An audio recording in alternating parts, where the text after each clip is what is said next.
technique for us today. I appreciate you guys joining us. As you can see, we are doing a special live broadcast of our podcast. Or is it like a live taping? Live taping of our podcast? Live recording? I don't know. So as you can see, we're doing a live recording, and we can see your comments. We're going to read your comments, and we will start any questions. And if they're pertinent to what we're talking about, I will ask him. But I'll ask it like I'm smart, and that'll be my question, or Logan's. But with that being said, we'll just star him, and then at the very end, when we're kind of done taping, we'll just ask Brian whatever questions you might have. So we'll just go ahead and start from there, shall we? Yeah. So you just want to kick it off with the podcast intro, and we'll go. Yeah. So Jeff and JP, for you guys in here and anyone else in here, if someone tries to get our attention, just kind of let them know what's going on. So he doesn't know. I'm going to do it again, like what we did last time. Oh yeah. It's an inside joke, unless you've listened to our last podcast, Brian. Here we go. Dad bods and beards. Oh, come on. You didn't. Yeah. I was waiting for it. No. You built it up, and you're like, "Oh, Brian, I started doing this," and then you didn't even do it. So, well, because my computer's a little slow right now. But okay. All right. So everyone, I'm Tyson, this Logan, and we have an amazing person here. He is the founder of I Got Your 622. And so I'm going to read a little bit about what his I Got Your 622 is about, and then we will start talking with Brian. So I Got Your 622 was born from an unfortunate reality of a veteran that was fortunately stopped en route to take his life. Luckily, this attempt was thwarted, but this is not the story with a happy ending. The hard work and the lifelong struggles begins. Mental resiliency, can't say it. Say the word. Resiliency. Mental resilience. Sheesh. Mental resilience is the ability to stand strong in the face of stress, strain, struggle, and constant negative pressures. Sadly, we all face times of weakness, isolation, and become vulnerable enough to start circling the drain. We function as a team, or else we fail as a team, only in the face of our mental health alone. After the unfortunate tale of one of our brothers, I Got Your 622 was born. We actively seek and find those in need and bring them into the community so they don't fight their own demons alone. So I'd like to just formally introduce you to Brian. And so, Brian, after reading your website and about us type of thing and your mission, can you tell us a little bit more about yourself and the reasons for starting this charity? Yeah, I'm a 8-year veteran of the Army.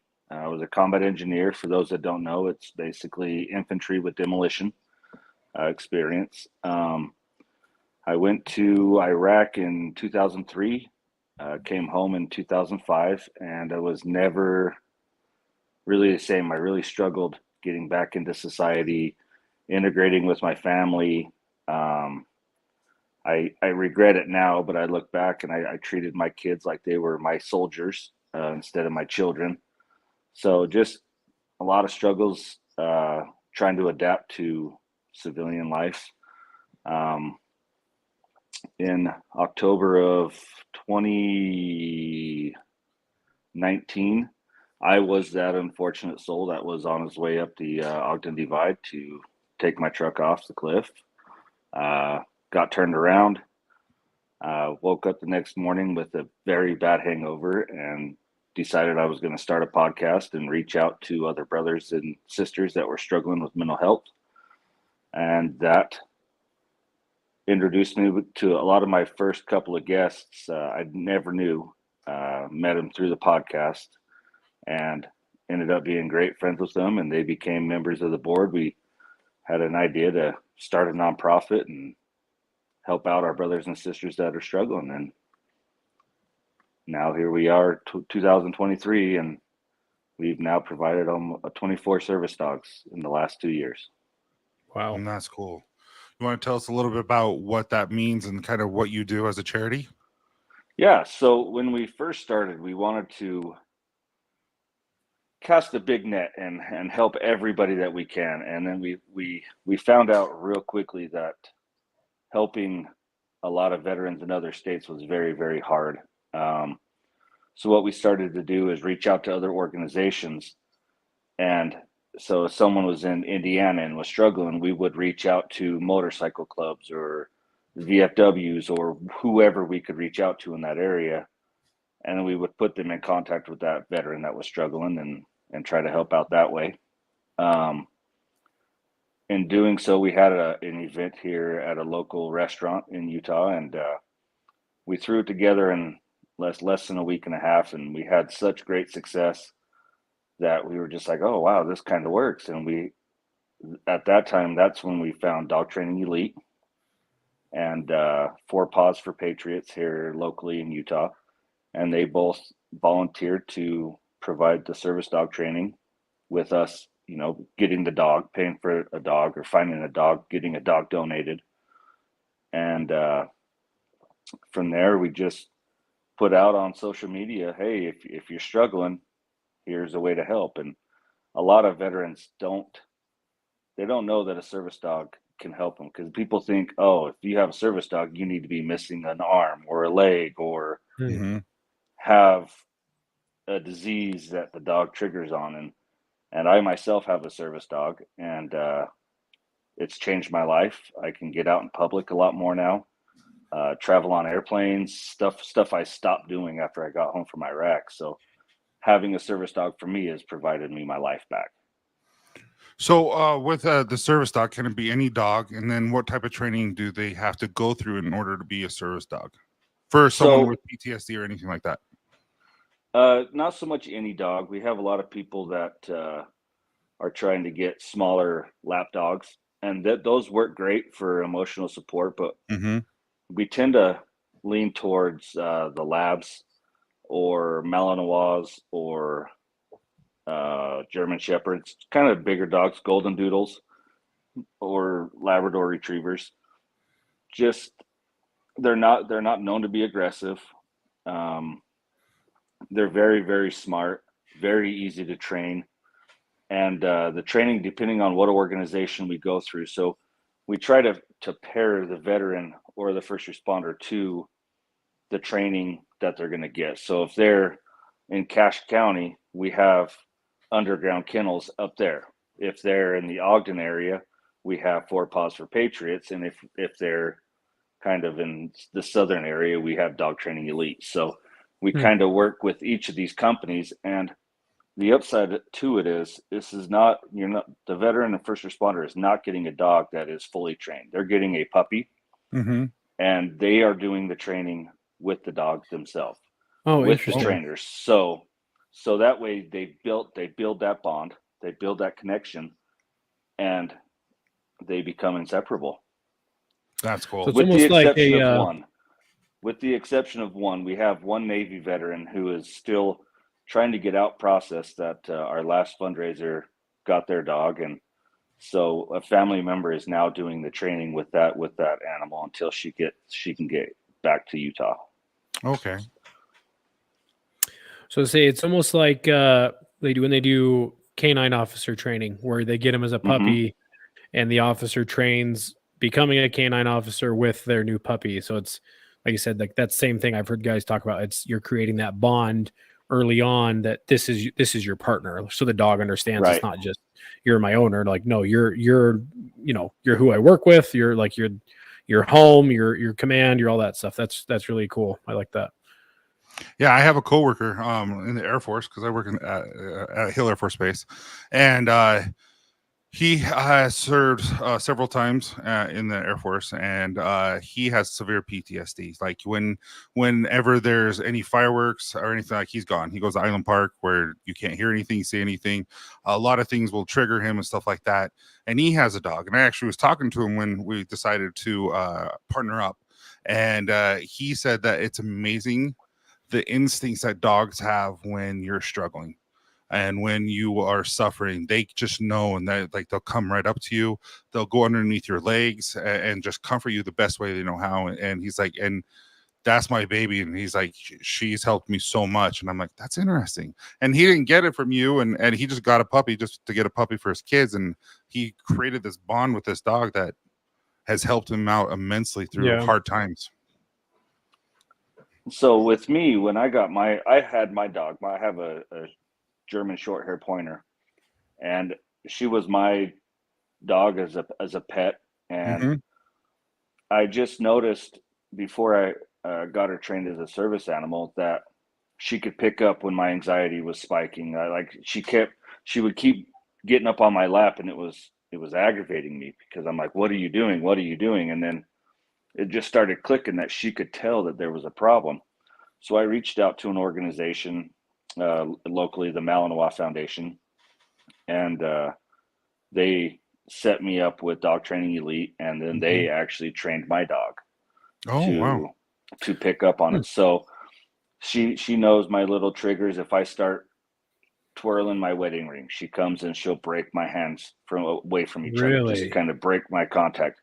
I have a very bad problem when my anxiety spikes that my legs just shake. I just bounce my legs, and she'll put all of her body weight on my leg until I stop. If I'm having a nightmare in the middle of the night, she'll wake up, she jumps on the bed and rests on my stomach until I wake up smoothly and calmly so I don't get startled. So that's amazing. And going to Walmart, I've got her trained to where if we're stopped, she'll sit between my legs facing my back to kind of watch my six, or watch my back for those that aren't military. Or if I'm in the aisle just standing there, she'll kind of, and someone comes up close to me, she'll just kind of sidestep to kind of skirt them from getting too close to me one way or the other. That's amazing, dude. I love that. I got like the chills. That's like the coolest thing ever. I'm like, I'm super happy for you that you have that. And I can think of, different guys, men and women that I've met over the years. I'm like, that would have been an amazing help for them had they known that programs like this exist. And then I'm also kind of jealous because I'm like, man, I got two little rat dogs and they just lay there all day or bark at me. So like that's so, like I said, I just kind of got the chills of kind of like when you said I got your six, it just like everything clicked. I'm like, dude, that makes total sense. Like your dogs, these dogs, they've got your back. And and the best part is I've heard this 100 times over, is that this is what correct me if I'm wrong, this is what they love to do. Like they're like these dogs, like they live for this, like they live for helping and like giving aid and taking care of and like being that. Yeah, it's their purpose. So it's like they're getting total fulfillment out of this, right? Yeah. And if anybody knows a German short hair, they are go, go, go. They are 10,000 miles an hour. When she has her service vest on, she is the calmest German short hair you will ever see. As soon as you take that off, she is running as fast as she can. She's got the zoomies. She's going to go up to everybody and try to get pet by anybody. Because if she doesn't have her vest on, it's fair game. She's a dog at that point. She's off work. We're home. She can be a dog. I was going to say, it's like time to go to work. She knows. Yep. In public, she knows if she has her vest on, she's not going to go say hi to people unless I tell her to go say hi. Wow. So besides yourself, and I mean, you're a success, and it's still work and it's still constant battle, but you're a success of what you've created. Do you have any other stories of other veterans who have benefited from this charity and kind of what is going on with them, if you're allowed to say? Yeah, I mean, we've had a lot of success with our veterans, and mainly the biggest thing I hear back from everybody is I got my life. I get to be a participant in my own life instead of just being there. Like they actually get to participate. They get to go to the birthday parties with the family. They get to go to the fair. They get to go to all the things that they avoided. One of the things we're going to try to do this year coming up, we just brought on an amazing event coordinator, and we're going to try to get with USANA and try to get a trailer up to USANA and just kind of mark off an area so military and first responders that struggle being around a lot of people can be in a smaller confined area with like-minded people. So something we kind of want to push this year. Cool. this year coming up, just to try, because that's one of the things that's hard. Going to events, and I love my concerts, but it gets very overwhelming being shoulder to shoulder with people all day long, all night so I think it's tough. I don't suffer from any of that, but even me just going to Disneyland or a concert or anything like that, I have a hard time. Yeah. Disneyland specifically. Yeah, I love Disneyland, but that's probably the only place I'll tolerate that. That's about it. But that's really cool. how has your charity evolved? Like, I know where it is, but what do you foresee happening here in the future? Do you continue just doing the same thing, or how are you doing more outreach? Obviously going to Usana and things like that, but you talked about maybe going to the National Guard and partnering up with them. Yeah. So we're trying to get in with the National Guard to talk to soldiers returning home from deployment. Currently, the way it sits now is when you come home from deployment, before you get to see your family or anything like that, you're put into a room. You've got an officer, non-commissioned officer, or an officer standing in front of you, giving the same PowerPoint that they give to everybody. So I don't want to say that they're not passionate about it, but once you've been gone from your family for 6 months, a year, 18 months, you're not really listening to that person At all. you're just sitting there and you're checking off a box to go to the next station, because that's what you have to do to get home. What we're hoping to get done is get through these steps, because once you come home, you're still going to the armory, you're still meeting wherever you got to meet. Let's have the meetings then after you've come home, you've seen your family that you've missed, and then have someone who's tattooed up sleeves, someone who's been there, someone who's lived it, someone who knows what's going to be coming. And I think that's going to hit home with the veterans a lot more than just a guy in a uniform that maybe hasn't even deployed. That doesn't you're actually know starting to what they're looking for. You're living real life now, and they don't realize the stuff that they might be going through or about to go through. So I think it's really, really smart that you're going to do that.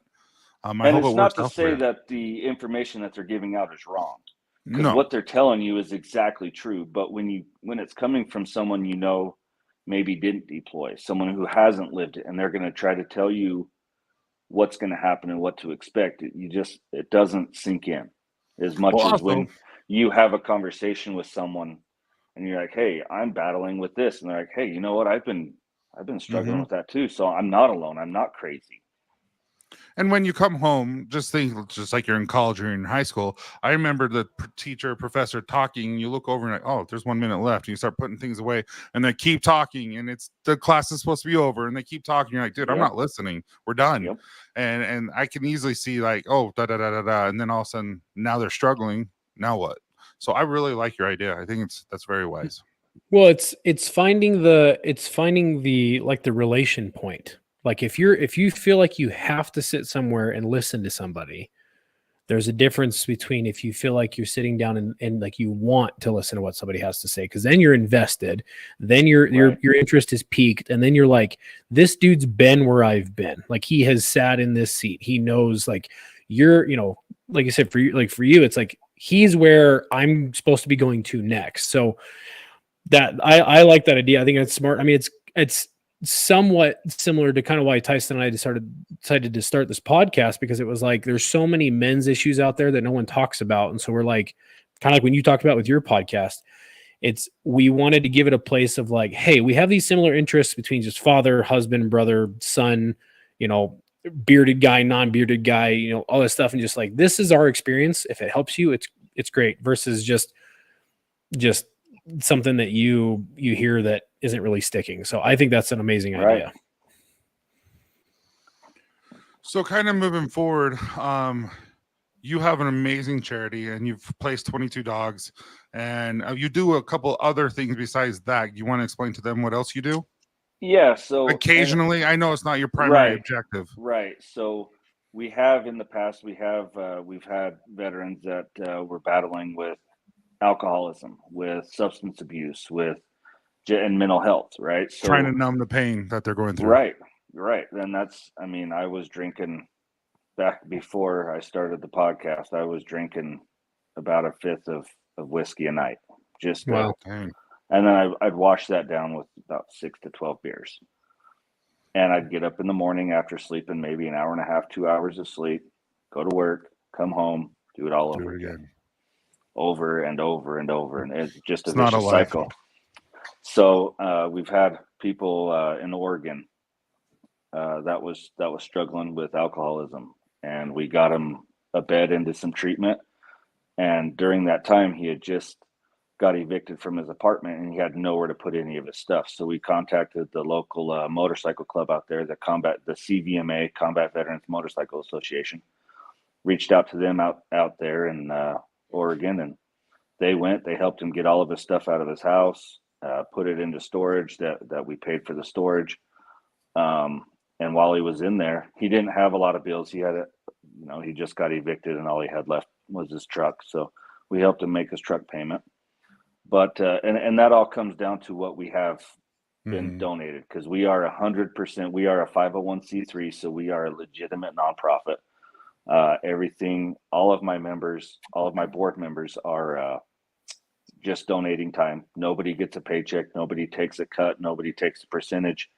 The only thing that ever goes when we have money donated, if we put it on an event and we have to pay $1,000 for the venue, obviously it comes out of what the nonprofit had come in to pay for some of that stuff. But we try to limit all of it. We try to just have the nonprofit self-sustain to where we're not paying anything out of pocket. We're not struggling, but we've done that a couple of times with different veterans, different circumstances, but kind of along the same lines. And we hit it so hard the first 2 years we had. So my board is made up of all combat veterans, and one first responder, firefighter, all battle PTSD, all minds go everywhere. We were all gung-ho and going. And unfortunately, we had a couple of members burn out. So they've taken a step back. They've taken a knee to kind of get their mental health back in line, what they need to do. So our nonprofit obviously is going to slow down. When you go from 12 people to 4 people, it kind of slows down on what we can do. So we're starting to ramp back up. We've got some amazing things planned. We're hoping to do a golf tournament in 24, a couple of motorcycle rallies, some concerts. We've teamed up with Warrior Risen Ranch up in Morgan. Veteran himself, his children are veterans, and they've got an amazing self-sufficient ranch up there in Morgan that is just beautiful. And we can go up there. We volunteer up there. We help them do fences, help them run cattle, That's whatever cool. they need up there. And we have veterans go up there. We have groups go up there to just kind of get away, turn off the cell phone, be with their families, and just unclick out of society. Yeah, I like Morgan too. East Canning's pretty. Yeah. So kind of going on with, you only have 4 people, you're ramping up again. You have more, but just 4 board members. Is it possible that you can get volunteers? And if you can, how do they volunteer? What do you have them usually do? Stuff like that. So on our website, that we still need to revamp, there's a place on there, a tab on there that says volunteer. Fill it out. It gets sent to us. For the volunteers, we vet a little bit. We want to make sure you want to do it for the right reasons.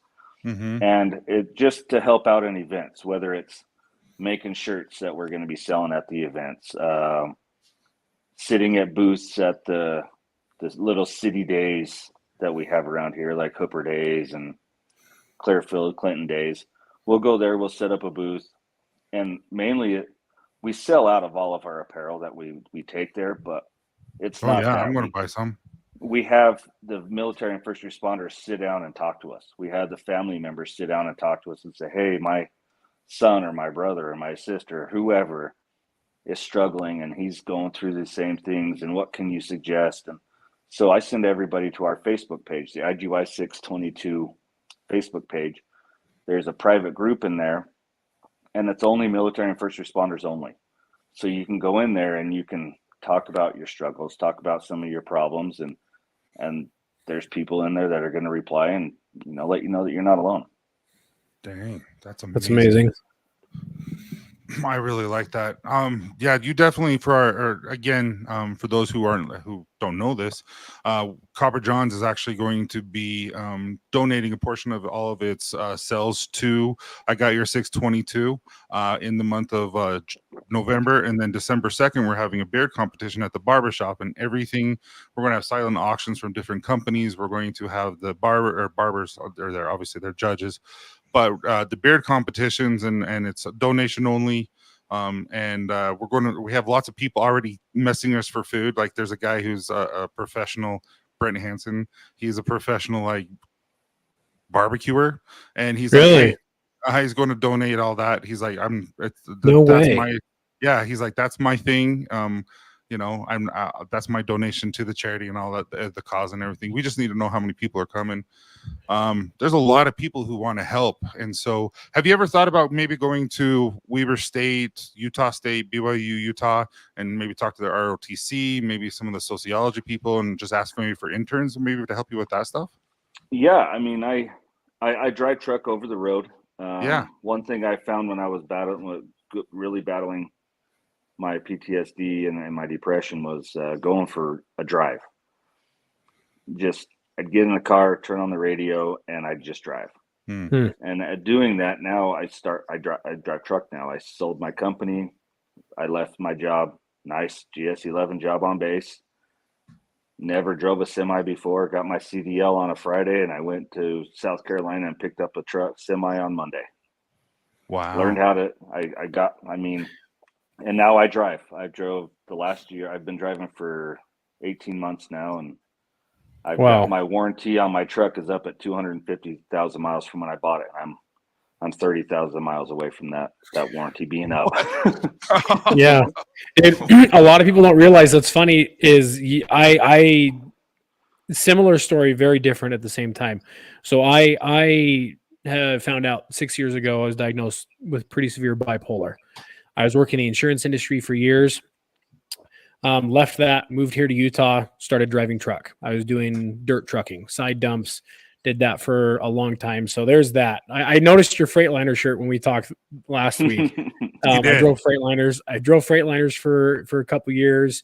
And then I got into driving pulling triples for UPS for a little while, which those road trains, we call them wiggle wagons. They just sit there. You've seen them. And so there's kind of that connection there. I could tell you drove truck. And then same thing, dude. Like I just, Tyson's over here like, wow, 200, like, dude, you can hit hundreds of thousands of miles in such a short period of time. Yeah. And so I have a similar thing where I don't drive truck very much anymore, but I help my brother and I run an excavation company and I manage the trucking side. And just yesterday I had to cover for one of my drivers and it's just, 18 speed Peterbilt. I was doing some heavy haul, one of our big machines. And I'm like, man, I miss being up high. I miss just, slamming gears.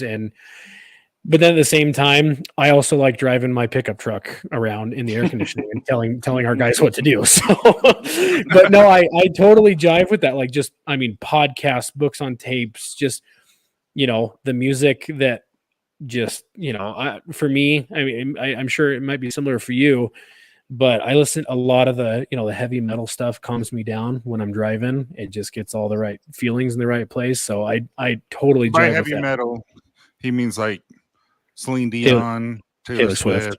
Yeah. Nickelback. No, it's the ones where like I'm driving and my playlist comes through and it's like while we're driving with the kids and my wife, and she's like, how do you even know what they're saying? I'm like, I don't know, you just feel it. See, and I don't listen to music unless I'm on my motorcycle. I really don't listen to music much anymore. Sure.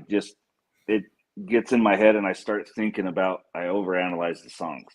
Oh, so I'm yeah. like, okay, why does this resonate with me? Okay, this has nothing to do with me, but I'm putting myself in the position. So I listen to podcasts, self-help books. Yeah, that's awesome. I like that. I do too. But if I'm on my motorcycle, oh yeah, I've got whatever. Yeah. I've got 90s rap. I've got 90s country. I've got. Oh yeah, dude, 90s was the best. Rock. It was the best. Logan doesn't know. Logan What do you doesn't mean? know. I was raised in the 90s. I'm You the middle don't of know. I'm the middle of 7 kids. Like my sister is your age, so it's like I still had all of that influence. I'm the tail end of the millennials, okay? I'm still on the good side of the generation. But So, what are some of the biggest challenges you're facing running a charity? So a lot of your organizations out there that are out there doing great things and trying to help your veterans, the biggest problem that they're having is finding the veterans. The military and first responders, there's a big stigma out there that it's weak if you speak. So I struggled for a long time and trying to, I didn't tell my chain of command that I was struggling, because if I tell them, hey, I'm struggling with some mental health stuff, well, now I'm not mission capable. Now I'm compromised. So you see that with police officers, you see that with firefighters, you see that with EMS. They can't say nothing, because if they say something, are they going to lose their job? Or, now that's another stress. Are their brothers going to look at them like, oh, I can't count on this person to do what they're supposed to do? And it's not the case, because most of those people are struggling too, but they're also saying, well, I can't say something because it'll make me weak. It'll make me a wimp. It'll, whatever the stigma is that they've built in their own mind because of what society. And I think it's gotten better. You see it on TV. They talk about, there's a lot of mental health talk now, which is making it more socially acceptable to not be okay. So that's really helped. But just finding the veterans. So that's one thing that we do also is, there's hunting outfits that are looking for veterans to go on a guided hunt. Well, they can't find people because people are ashamed that they're struggling. So that's been the biggest struggle, is finding the veterans to speak up and admit that they are battling some inner demons. So, is that, I don't want to sound, because I don't know. This is a genuine question. I don't want. Is that more of a cultural thing within the military, or is that more cultural outside the military? Because in my mind, as I've watched the military and I listen to the military, it's kind of like hush hush, but outside it's starting to get more relevant. So hey, take care of yourself. And so if I feel like there's a lot of suicides in the military and stuff like that, and how can we, and how can maybe the government and the military make this aware, and instead of being a shameful thing, it's like, hey, dude, you saw some stuff, and you heard some stuff. Let's figure this out. Like, how can we get the military and the civilian side on the same scope, so that, hey, this is normal to feel this way after what you've gone through? So the military has actually done, in the last couple of years, they've actually taken a lot of steps to bring suicide awareness. Last year alone in Utah, our National Guard had the deadliest year, and I don't recall the total number of active military, but I want to say it was 10 to 12. And we're talking officer involved shootings. We're talking just domestic violence. We're talking, it's just, it gets out of hand, and people just don't. I mean, I've been blown out of Humvees from IED blasts, and I tell my leader, I'm like, hey, something's not right. Like, I can't see straight. You get hit upside the head with a magazine that says, get back to work, suck it up, buttercup. We're going on another mission. That's kind of the mindset. Now, this is 2004, 2005. Things have obviously changed since then. So I can't really speak on where we are now in the military for active, but talking to people that are active duty still, they say it is getting better, but it's still people that haven't been in combat trying to teach people that have been in combat. So the connection just isn't being made fully at the levels that I think that it could be reached. Dude, that's nuts. So that's just, it's sad, because you don't, You don't realize because this stuff is not said out loud. No. And it's not made public, and so you don't know what's going on until we talk to Brian from I Got Your Six, and he has these stories, and you're just like, how are we allowing this to happen?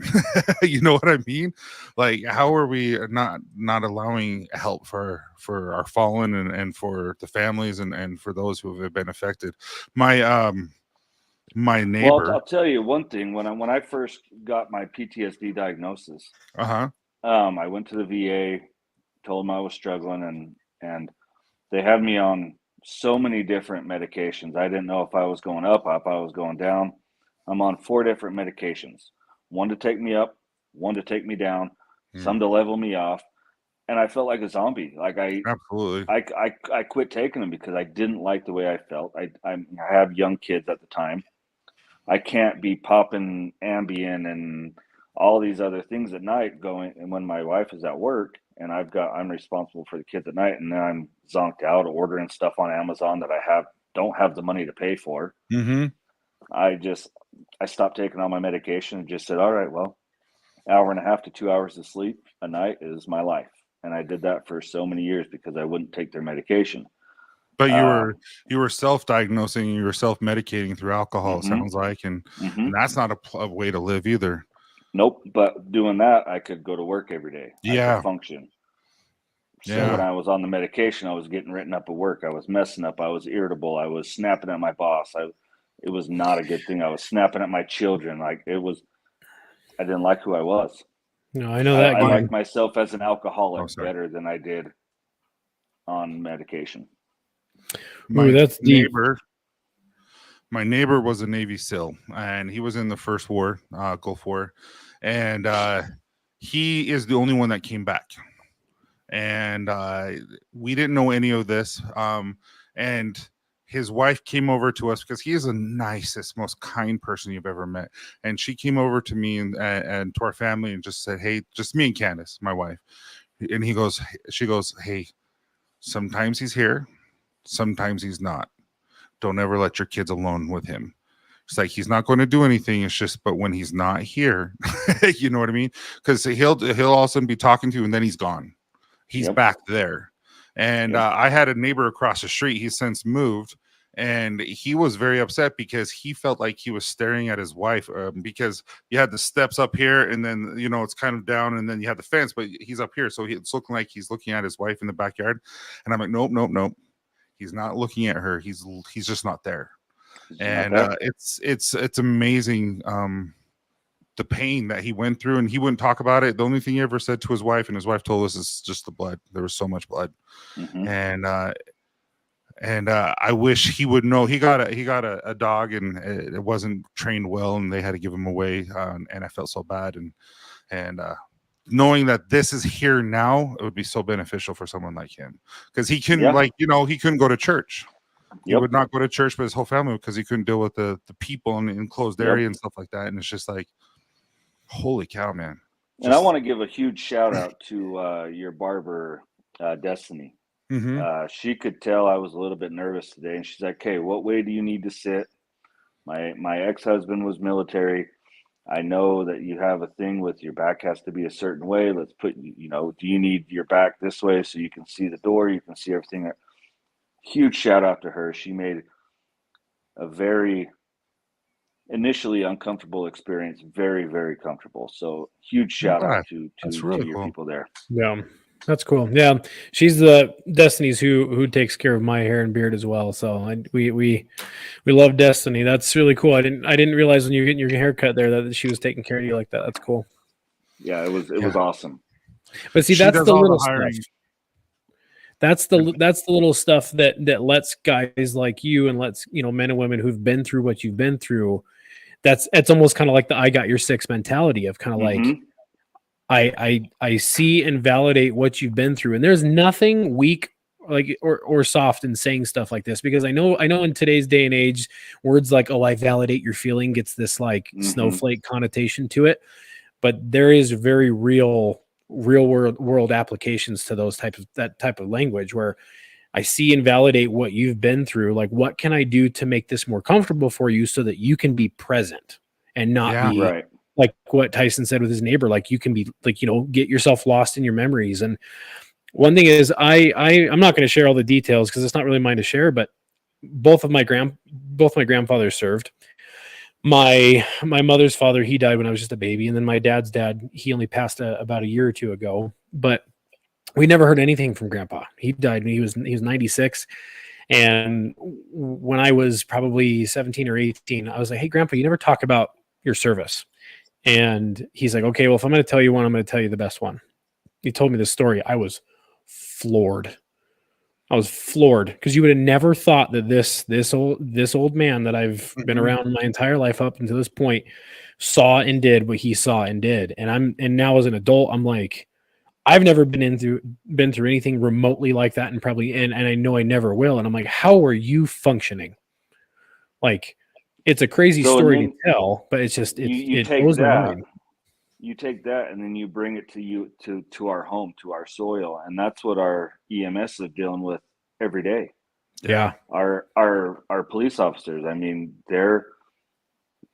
if you're dealing with a police officer, generally it's on your worst day. If you're dealing with paramedics, it's on your worst day. If you're dealing with firefighters, it's on your worst day. So, and they have to come right home and try to shed all of that and to be like, okay, let's do homework with the kids. Let's make dinner. Let's do this. Let's do this. And then when do they get to decompress? So we come off mission and we can sit in our hooches and just BS and tell whatever stories and kind of decompress that way. But who do they decompress to? They don't decompress to their spouses. I mean, You can't.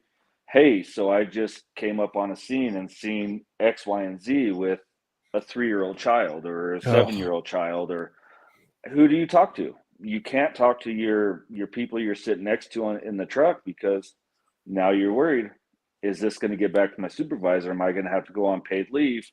I'm not going to be able to do my job anymore. But this is the only time I feel like I'm doing what I was meant to do. So, I mean, we've gotten a couple of dogs to, we're trying to get some dogs to some firehouses. So, and so that way there can be a dog at the fire station with the EMS. So if they pull up to a scene and, they can have that animal there to calm down the victims or the whatever's happening around the scene. So we're doing that. It's just that it's not enough. No. And every day I wake up that I'm not doing enough. I know I got to do more. But at the end of the day, I have to take a step back and go, we can only do what we can do. Mm-hmm. And we can't do what we do without our great support we've had from our community. Every event we've had, every booth we've been to, everything we've done, we've just had amazing support from the community. And that's what's helped all of this. Can I ask a weird question and not and not be offended or anything? Just because I'm a huge proponent of therapy, like I'm hands down, it's helped me, it's helped my daughter, it's helping my son. Have you ever reached out to therapists and say, hey, will you take one client for free? Will you take one client for free? Will you take one client? And just multiple, and maybe that's something that we can do for you as volunteers. Like, have you ever thought about doing something? It looks like you have. So I have done therapy, and unfortunately, this is a grim reality for those military people that are trying to get the courage to seek mental help through the VA. Mm-hmm. My experience was, I have a VA counselor. I unload everything on them, and when your counselor starts crying, now you're going, oh, what? You're supposed to be here to help me. Okay, session's done. I unloaded everything. I dug down into all of the stuff that's been eating me. Now all of this is fresh to the surface. I go to my next appointment. I have a new counselor. Start over. Yeah. Go to my next session. I have a new counselor. Start over. I never had the same counselor twice in the 4 years I tried to do therapy. So what do? Quit. It's not worth it. It's not worth it saying the same thing over and over and over for them to get to know you. So then I found a therapist 2 years ago that got me doing EMDR therapy. Mm-hmm. And I'll tell you what, that is that is a blessing and a curse at the same time. How Because so? now not only, so when you start going through it, the best way I can explain it is if they're having you go down memory lane, right? And usually you're moving your eyes back and forth, looking at pictures. That was too much for me. So I had paddles in my hand that would vibrate left, right, left, right, left, right, left, right. So I'm constantly, like, my eyes are closed. I'm looking left and right. When it vibrates left, I'm looking left, vibrates right. So you're kind of, it takes your brain, and you're traveling down the interstate, and then you pull off and exit. And now this is an event that's plays in your mind over and over again. And you're watching it like you're in the balcony of a movie theater and you're seeing the event. So you can see that how everything unfolded. And it really helped me to go, okay, in this situation, there literally was nothing I could have done different to change this outcome. Because I've seen the whole thing unfold versus in my head, if I'd have done this, if I'd have done this, if only I'd have done this, I didn't do this right. If I'd have done this person would still be here today. So that gave me a good perspective, and it just kind of helped clear a lot of confusion up in my brain. So I'm a big proponent of EMDR therapy. But life happened, started driving truck. Yeah. Can't really do counseling. See, and I do mean, it I guess over you can. teleconference now. Yeah, and I've tried it. I get It's not the too same. sidetracked.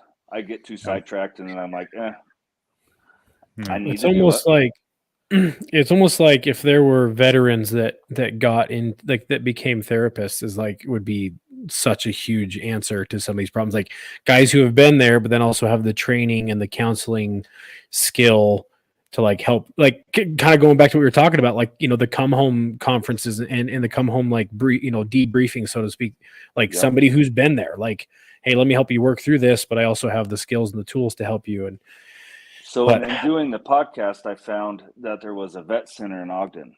Yeah. I never knew there was a vet center in Ogden. That was a Over by combat vet Planet center. Fitness, right? I think that's the VA. It's in North Ogden. There's a combat vet center. Oh, And okay. they are combat veterans, and they are counselors. Oh, there you go. It definitely helps. But nobody tells you that in your units. They don't tell you to go look here. They don't tell you to go look here because the funding is different for the vet center as it is for the VA. So those people are fighting for the funding from the state and the government. So one's not going to advertise the other. Yeah. So it's just you have to know where to look, and so that's where the nonprofit has been great, because we've had people who their loved ones have taken their life, and they don't know what to do. They don't know where their benefits are. They don't know where to look, and the units aren't really helping too much, because if the family doesn't know about it, government's probably not going to pay on it. So they've reached out to us, and we have people who are very, very well versed in what to do, and they're like, hey, you need to do X, Y, and Z. And we have people that are like, hey, I want to file a claim for my VA. Okay, well, we can't do that for you because legally we can't do that. But you need to do X, Y, and Z to get this started. And once you get steps 1 through 3 done, give us a call and we'll help you to guide your way through 4, 5, and 6, and then 7, 8, and 9. And then you're going to get rejected. So this is what we're going to tell you to kind of work your way through. But we can't give advice, but we kind of help walk them through the process, because it's a hard process. It's a very frustrating process. But just like anything that's with the government. Right. Right. So Just say bureaucracy runs deep. Yeah. Yeah. Man. But I kind of wanted to go back really quick. Man, I totally lost my train of thought, but maybe we won't go back unless I that thought comes back. But I'm so invested in what you're saying, Brian. Like, this is that. Oh, now I remember what I was going to say. So you were talking about bringing that home with you. You were talking about first responders. You're talking about EMTs, firefighters. You drive over the road. You drive truck. I saw a pretty nasty accident that I still see every now and then. Pretty gruesome. It was 2, 3 o'clock in the morning. Saw it happen right there. involved a couple motorcycles. It put into perspective when you said that, because my line of work, I get frustrated. We work in excavation. I get angry. Stuff happens. And there's that tales all the time, like, oh, dad bringing his frustration home from work. And in that moment, when you're talking about that, I'm like, man, I got nothing to complain about. Like my frustrations are a drop in a bucket. My bring my pain home from work is a drop in the bucket. I never had that perspective given to me of like EMS, first responders, firefighters, police, even vets, like what you guys don't bring home or what you do bring home. It blew my mind when you were saying that. And so to the people who are listening to this podcast, that, all these guys, we're there. We have stuff that we bring home that sucks. Like, the emotions, the frustrations, whether it's on your level, Brian, or on a much smaller level, like maybe mine and Tyson's. But one thing I would tell you, don't minimize yours.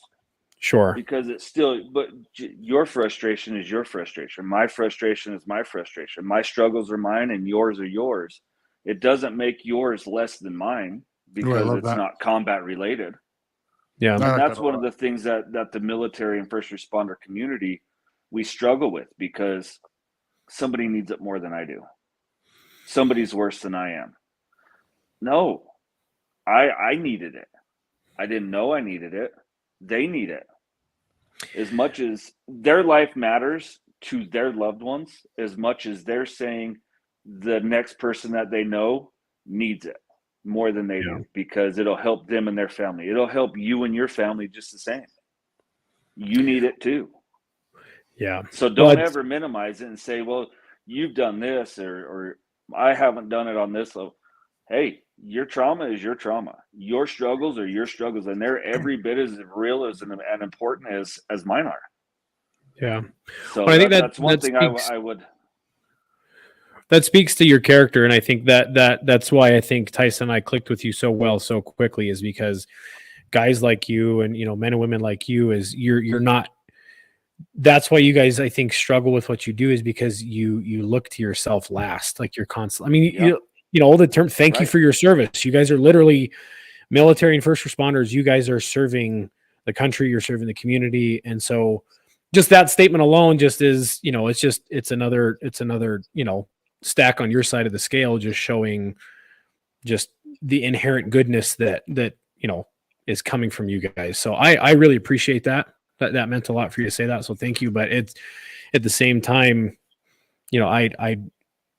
I wish there was more that I could do, because I'm a guy that I like to try to talk things out. I'm like, like guys, we like to fix stuff, right?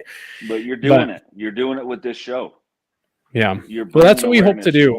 You're normalizing something that's been taboo for so long. So you're bringing it to the forefront. And I don't know if you guys have 100 followers or you have 100,000 or 1 million followers, but all you have to do is affect one person's life, and what you guys are doing it's all worth it. And the way you guys are growing,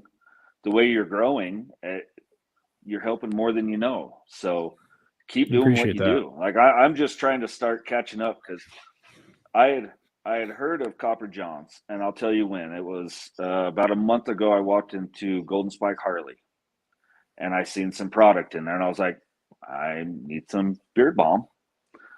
And I smelled the cologne, and I was like, Salt City. I like that smell. So I bought the balm, I bought the cologne, I bought the oil, and then lo and behold, just the other day, you guys, they're like, oh, Copper John. I didn't even click on my mind. I was telling my wife about it, our conversation, and then doing the recording the other day, and looked on the counter, and there it is, Copper John. That's on cool. my counter, and I went, this is freaking awesome. That's what? Cool. It just came full circle. Yeah, everything for a reason. I was thinking that same thing. I'm like, there's so many. I mean, we call it coincidence, call it the universe, whatever you want to call it. There's so many things like that happen. I think that's just super cool, because I mean, Tyson, I remember when you were launching the Harley campaign last year. So do I. So that's so cool that you're like, I walked into a Harley, and I'm like, hey, that was one of the Harley scents. Like that's so cool. And then I remember Tyson was, when you called me last week, you're like, hey, what do you think about Brian? We're thinking, here's his charity. I'm like, dude, let's do it. And then you're like, oh, I actually already knew about you guys. So like, it's just that But it I gives didn't me know the that it was a local company. I didn't know anything. yeah. I didn't know about you guys. I didn't know what you guys. And then after we have a mutual friend, Tyson and I, and then I started looking because I got off of social media. It's been 16, 17 months now. I will scroll through TikTok and get my daily laughs, and that's it. I don't get on Facebook. I So don't get on true. Instagram. My daughter she's on the board. My daughter's on the board, and she handles all of our social media. So she's about to be very, very busy in 2024. That's cool. But I started looking in. I told my wife, I said, "Hey, pull up this on Facebook. Let me go through." And I started looking. I was like, "This is awesome. I can't believe I bought this at Harley, and here we are." Yeah. And then speaking of social media, you were watching us in the barbershop today, making fools of ourselves, making some TikToks. When you said your wife, you told your wife to pull up Facebook, I was like, hopefully you didn't go too deep because you'd see some really dumb stuff that we've done. That's all right. There's a time and a place for everything, and Yeah. so there's a time to be serious and time to let back. And so we try to do everything just to have fun, but also be serious at the same time. And that's free advertising, and it's the best advertising because find me 5 people in a room that aren't on their phones all day scrolling through something. And if you can advertise on there for free, you got to have something witty that catches your attention. And some of the things I've seen from you guys, it definitely catches your attention and garners views. So you're killing it. Keep doing it. I use it on my own personal TikTok, not just on the Copper John stuff and my TikTok and Instagram. I use it to try to normalize and talk more about, my bipolar or like being a bigger dude or like things like that. Just normalizing like stuff that people normally hush or they're afraid about or they're self-conscious about.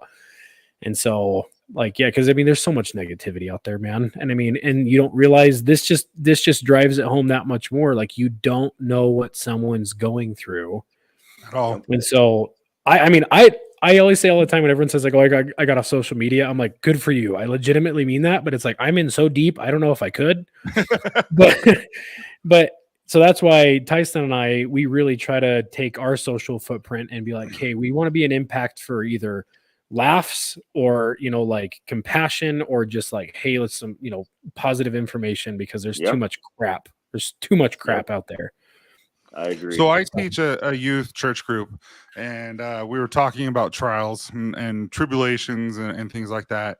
And just to kind of go full circle, what you were talking about, like, hey, your trials don't make light of them. And I told the kids they range from 12 and 13 and 14 years old. I'm like, guys, your problems are real. Your problems are serious. Your problems should not be taken for, you need to take those serious, and we're here to help you. Sure, I've gone through some of the things, but there's some things I will never go through that you are going to go through due to social media, due to all the things that are surrounding you. Like pornography is so prevalent now, and bullying is so prevalent now compared to, we could go home and we're safe. Not anymore. And so there's a lot of things, and I just looked at them like, you were loved. And your problems are serious, and so don't ever let anyone tell you they're not. And so it's very important to me that people understand that, and especially our kids. Like my kids, I'm like, no, what you're going through is serious. Like you're feeling this. This isn't a pretend feeling. So let's make sure. I really liked what you said, and so it really hit home for me. And we're hitting up the hour mark. So we don't want to take advantage of your time. However, I do want to ask one more question, if you don't mind. Yeah, absolutely. So we've talked about some serious things, and I really, really liked it, and some things that you are doing as a charity and you as an individual. So for anyone who's listening right now and will be listening in the future, what would you like to convey about the listeners of the importance of supporting veterans, and not necessarily just your charity, but charity and all, and the work that this charity does? Like what would you like to convey that we might not have asked or? No, I think the only thing what you guys are promoting is 100% the right thing. kind of just be there. It's kind of hard to say, hey, reach out to your veteran neighbor and say, hey, I'm here to talk if you need to talk. You kind of got to wait until that opportunity presents itself, whether it's after a couple of whiskeys, after, you know, whether it's, you just have to find the right time, because otherwise they're going to be like, hey, why is this person trying to intrude? What is their objective? Are they trying to get something from me? That's just how our minds work. We automatically go to the worst case scenario, and it's nothing bad to anybody else. It's just, you just have to be mindful for that. But the best thing you can do is, if you know a military or first responder, just say, hey, I just heard of a nonprofit on Facebook. You can find them on Facebook, on Instagram, and go there. They talk about whatever personal stuff, and it's only military and first responders only. Like, spouses can't get in there. We have a spouses page. It grew traction for a minute, but the spouses, they struggle too. And that's one thing that we're trying to include is different events for families, because the spouses, they're learning how to deal with their new veteran once they come home, because they're not the same. And now they think that they're doing something wrong because their veteran is checked out. And so they can the wives and the husbands can talk and say, hey, this is what we found. This is what we found that helps. And so we're just trying to build a community. So refer them to the Facebook group, and you just go in to the private groups, and it'll say military first responder. They'll ask a couple of questions, just so we can only vet what we can vet, right? So if someone says, hey, I'm military, and they're not, we're not looking for a DD-214 or documentation. We go off of the honor system. So as far as we know, everybody that's in that group are who they say they are. But it just gives another place for people to say, hey, I'm struggling with, here, a big one with veterans and PTSD is ED. I won't get into, I know it's a PG-13 show, but that's a topic. Well, Logan has that problem, so we're okay. We can talk about you don't talk to your boys about that, right? But you can talk about it in this group, and someone says, hey, I've been battling that too, but I did X, Y, and Z, and that brought up my testosterone. I got my testosterone checked, and my levels were 12. What? 12? Wow. 12. So now you start putting things into perspective of, okay, this makes sense why I'm doing X, Y, and Z. Yeah. So, you start. Just so everyone understands what 12 means, because we have female listeners and they might not understand, or men also. It's like you should be between like 600 to 800 at your age right now, and 12 is like, it's like you're non-existent. Yeah, it's like it's not there. Yeah. So you're depressed, you're tired, you have no drive for anything, and you start to gain weight. Yeah. It's stupid. Like, that is crazy low. And a lot of veterans we're finding are very, very low testosterone. So I wonder why. We're like, it's just your body, your stress, you've kind of just shutting everything down as a defense mechanism.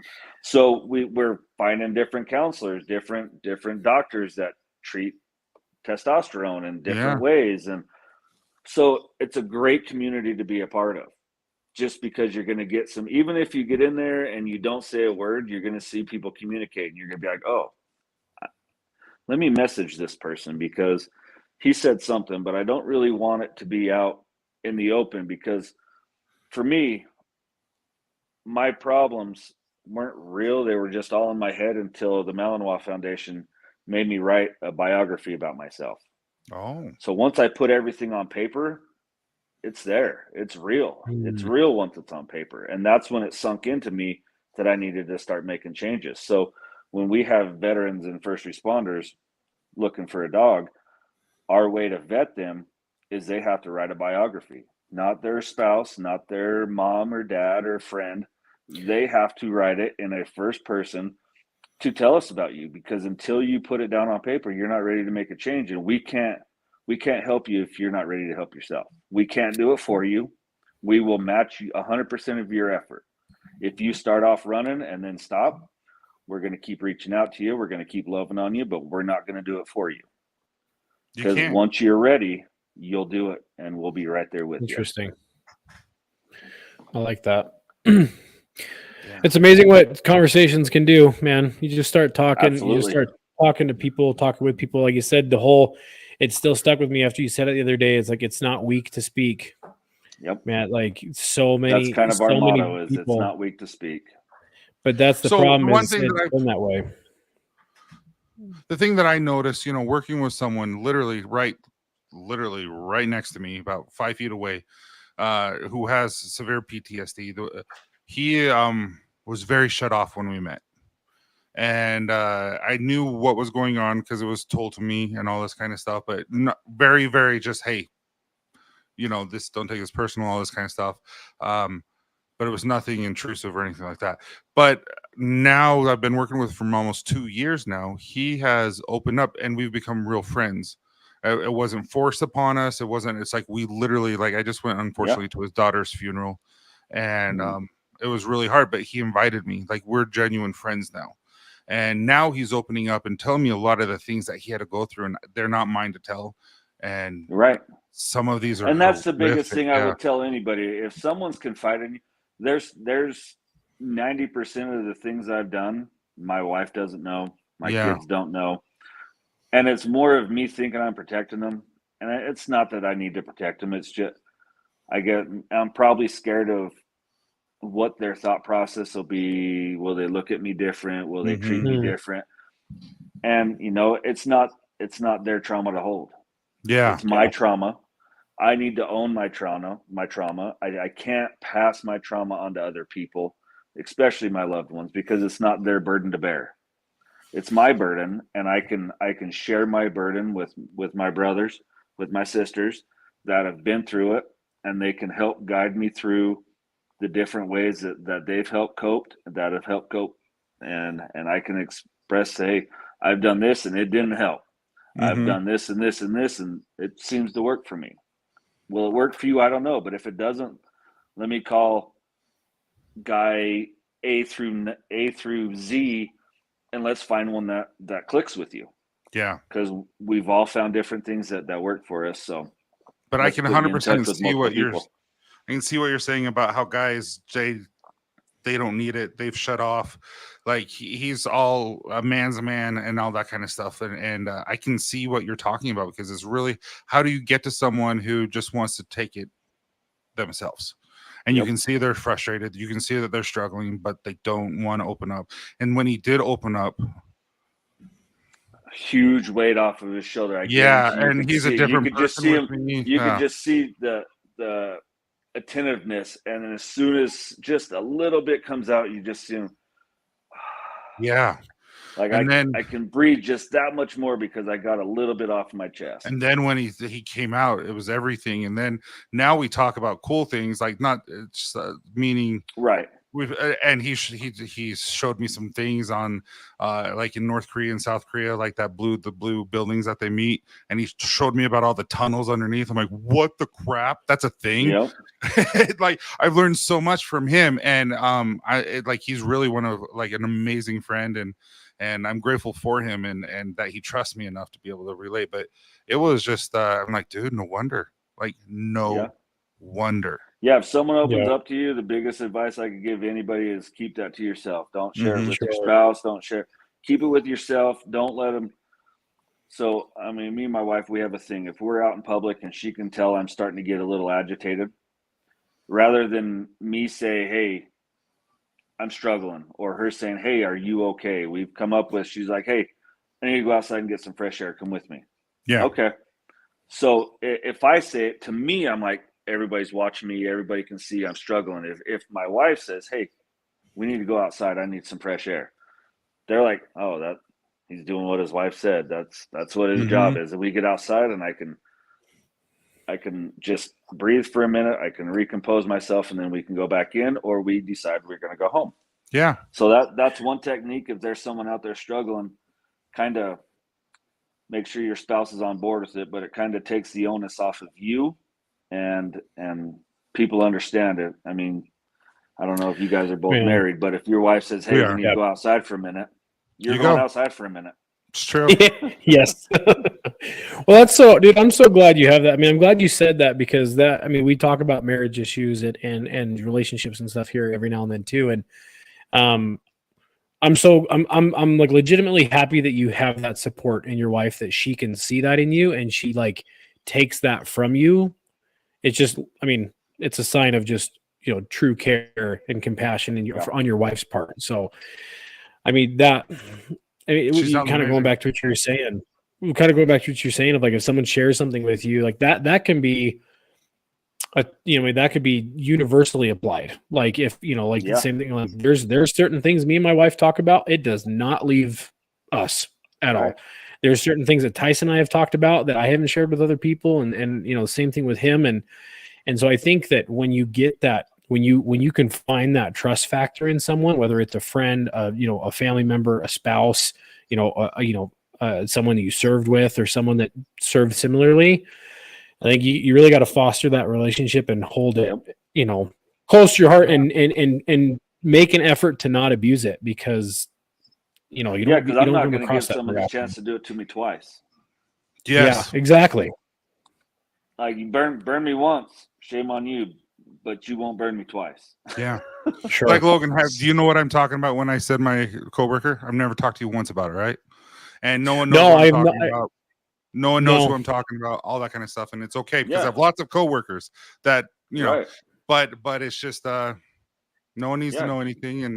But it's amazing what these veterans and these first responders, what they can go through. And I'm grateful that you're doing this, man. Thank you. Yeah. I'm so grateful for you guys' support. I'm so glad and so blessed that you guys reach out to me, and I'm looking forward to doing multiple events and things with you guys in the future. Oh, totally. Yeah. This started as competition. This started as last week's episode. Tyson and I were talking about No Shave November. We obviously that's kind of a thing for us, right? Beards and everything. And mid podcast, while we're recording it, we said, dude, we need to find a legitimate organization that we want to push, because behind No Shave November and the awareness for cancer and men's mental health and things like that is you donate your funds you spend on grooming and shaving towards that. So we're like, hey, we need to find something to promote. And that's when Tyson called me after finding you. So the fact that we have you on literally the very next episode, I don't feel like is a coincidence at all. And the fact that we're like, no, this is going to go past November. Like this is a pairing that I think is something that we need to continue to work for. So with that, in kind of correlation with our last week's episode, if you guys who are listening, if you're looking for whether it's No Shave November or just in general, or we've hit a soft spot in this episode, please go to IGotYour622.org. Right there on the front of the page, right, the first thing you'll see is the Donate Now button. Click it, go down there, and you will see another where you can go PayPal. There's a million different ways that you can donate. Anything helps. So I know I'm going to. I know Tyson's going to. We got a couple of different ways that we're going to work through this. But please, if you're looking for anywhere that your dollar is going to go to good use, please go to IGotYour622.org. Yeah, and I just want to remind everybody, we do not keep anything for ourselves. If we say we just had an event that raised an ungodful amount of money that I'd never in a million years would have thought that 60 motorcycles for this ride would have ever gained. But I mean, it provided 4 service dogs. Yeah, that's amazing. So everything that comes in is going right out to what we say it's going to. We don't hold on to money. What money we have left at the end of every year, we donate that to other nonprofits that, the Dog Training Elite, the 4 Paws for Patriots. So that way we're not just taking from them, we're giving back to them as well. So if they're going to scratch our back, we're going to scratch their back. So we try to end every year at a 0 balance and start fresh in the new year. And everything we earn that year is going to our military and first responders. Not a penny goes otherwise, unless it's, obviously for operating expenses that we have to do to run the nonprofit. But Yeah. So those who are listening, please like and share this with everyone to get the word out about IGotYour622.org. And let's get the word out. And then again, December 2nd, a live beard competition where we're going to have raffles, silent auctions, and a fun beard contest. It's all for charity. It's all for Brian, his charity. And it's, as you can tell, it's a serious charity. It's a very enlightened charity, and it's going to help people. So I appreciate you joining us. I appreciate you guys having me on. Thank you very much. Yeah, I loved this. This was great, Brian. Thank you. Yeah, no problem. Now we're done. And so everyone in the comments, we don't have it's late. Like, we have a lot of people who have left. So I don't know with the 6 of you listening, do any one of them, Brian? one of the 6 listening is me. I had it signed in just to help boost the number. So JP says great show. Thanks, JP. JP, So he's one of the real ones. He's always here. JP is awesome. Like, he's one of the most supportive people we ever meet. Yeah. He has also, I think, every Copper John's product. Yeah. Dude, I What love time is he in Hawaii. You need to go see him. He's in Hawaii right now. Oh, next He's in week, Maui. dude. There's Thursday flying out. What was that last one that comment you just put up?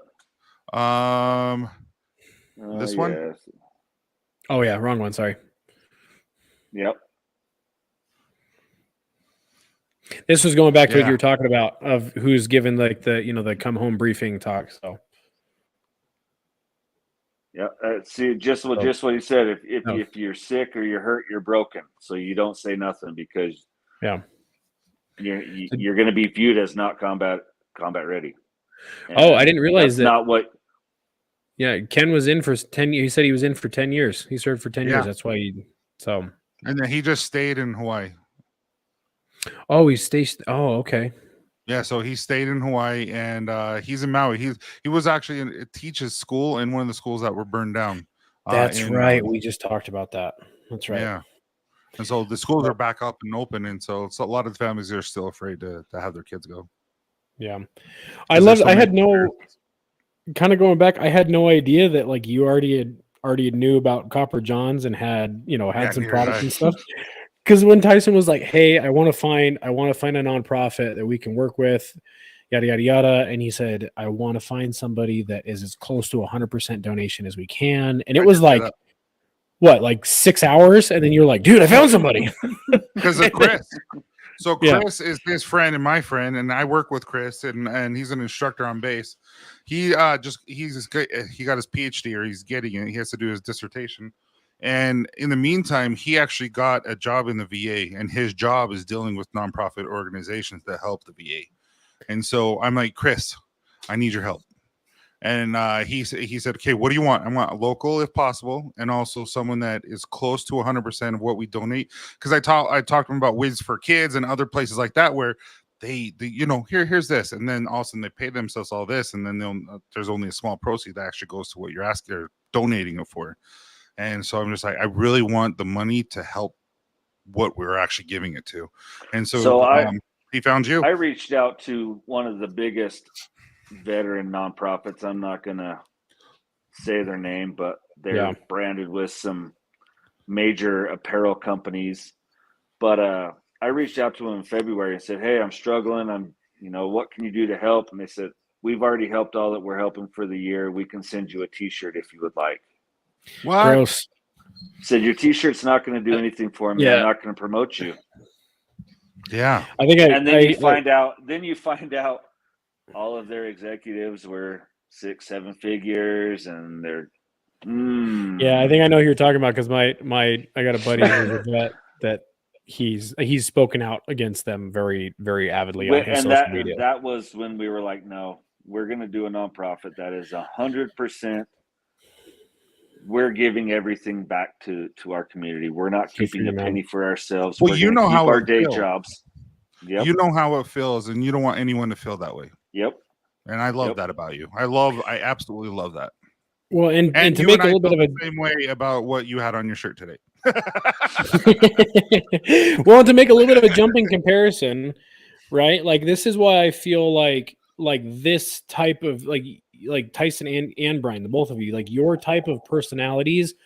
This is why these things, like you type of guys like attract to each other. Of like Tyson is in an industry that I don't know if you know this very much about the beard care industry, but it's blowing up, and there's 1,000,001 companies out there that are literally selling like snake oil, and they're selling and they're preying on guys that can't grow, that that want to grow or whatever, and they sell all these gimmicky products to help.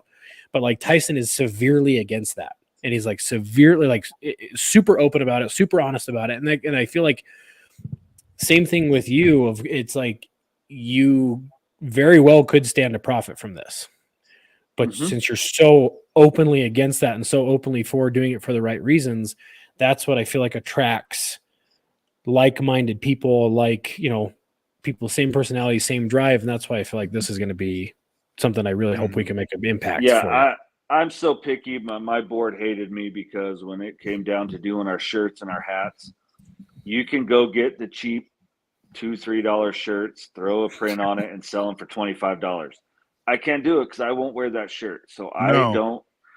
I get the good next level shirts, the moisture wicking, and we sell the shirts for $20, and we make like $3 a shirt. We make $3. Same thing with his, because I won't sell it if I won't wear it. Our hats the same way.